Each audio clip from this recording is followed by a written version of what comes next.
Craig, you had a good friend, actually. You've obviously been part of the Summit forever, and a lot of us young guys have really appreciated the way that you've kind of stepped in, and Bill mentors you, and now we just come out of a session, a really powerful session, maybe one of the most powerful in memory, of a guy that you've gotten to mentor and shape, Stephen Furticks. Yeah. I'm just curious, man, what's going through your mind and your heart right now? It's got to be a pretty cool moment. You know, Stephen calls me a kind of like a big brother, but I kind of almost feel like a father to him in a way of just like a father would be proud of his son. Sure. And so I just think he's one of the most gifted, and I don't use the word anointed much because that word's kind of often abused and misused, but I think he's an anointed man when he teaches God's word. And so I'm just proud of him, and even more, proud of what God's going to do, because I know there are people today through that session whose lives would be impacted the way mine was when my distant mentor Bill said the local church is the hope of the world, right? And I just it resonated within me, and it rocked my world. So I know that happened to people today, and it's a great thing to be a part of. Yeah, that's awesome. When you think about one idea that you heard him say, that you would say, don't miss this one. Don't miss this moment. Yeah, it's almost unfair because there's so many. he had like 18 Oh, I know. letters. It's like it was ridiculous. You have to watch that one over and over Seriously. again. One of the things I like that he said, I may misquote it slightly, but he said, if your dream isn't intimidating to you, it's likely insulting to God. Yep. And I think that's, I really do think God's going to give us a vision that's so big that we can't handle it ourselves.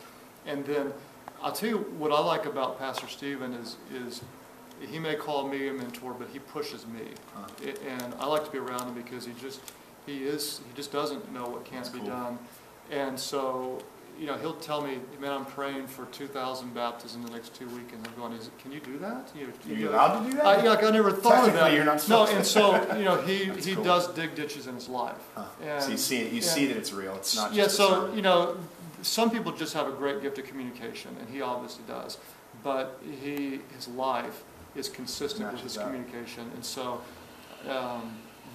knowing the story behind the story makes the message even better. Yeah, absolutely. To me. I was talking with Brad Lamick a little earlier, and we were talking about how I feel like every summit when Bill does his first talk, I have like 3 things that happen personally. It's like a come to Jesus moment, I get saved again. I know that's not theologically correct, but it happens. I'm in tears. I commit to the local hope, the hope of the church. The church is the hope of the world again, and then I'm reminded of how far I have to go. It's like this amazing tension. And you actually gave a talk at Catalyst. You do this talk at Catalyst one day. I imagine you do it then a lot of them, but I was at one where you talked about the pastor and his need to stay intimate with Jesus. Mm-hmm. And when I was listening to Pastor Stephen talk and thinking about that talk and thinking about that focus that you have in your own life, how would you speak to young pastors about that desperate need for intimacy with Christ? Could you speak about that for a moment? Well, I think one reason why Pastor Stephen's talk was so powerful is because it's an overflow of God's work in him. And I think most pastors are kind of coming back to this, but I think there was a time where we actually put creativity or innovation or being cool or copying the latest whatever. I think that too many pastors were relying on that more than really relying on God. Being Jesus. Yeah, so I maybe it's just in my circles. I just see people coming back to saying, if it doesn't matter how creative, it doesn't matter how innovative, if what you're saying is not born out of a real overflow of God's work in your heart, then eventually it's not going to go anywhere anyway. And so, and one of the reasons I say it is because, quite honestly, there were seasons of ministry that wasn't true for me. And a lot of people think, well, if you go to work for a church, that's going to be the greatest way to be close to God.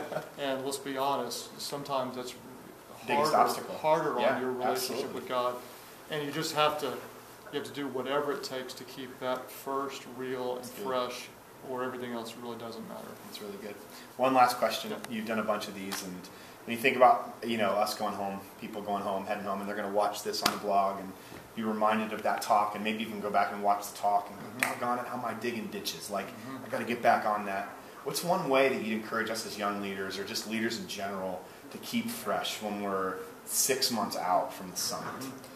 Sometime I might do a talk on this that I'd call it "Don't Stop Flossing," which sounds crazy. It's a great idea. No, I love that. No, but for me, The first discipline that I drop is I stop flossing my teeth. Yes. The second one is typically my time in God's Word. Yep. The third one is working out. And so everybody's got that first whatever it is. That's good. And for me, it's I love flossing. that, So I say don't stop flossing. That's a good idea. And what if you identify what's the first discipline that I drop that takes me away from God, and just agree I'm not going to stop doing that. That's good, man. And then typically the other ones will stay in place. So That's good. always floss.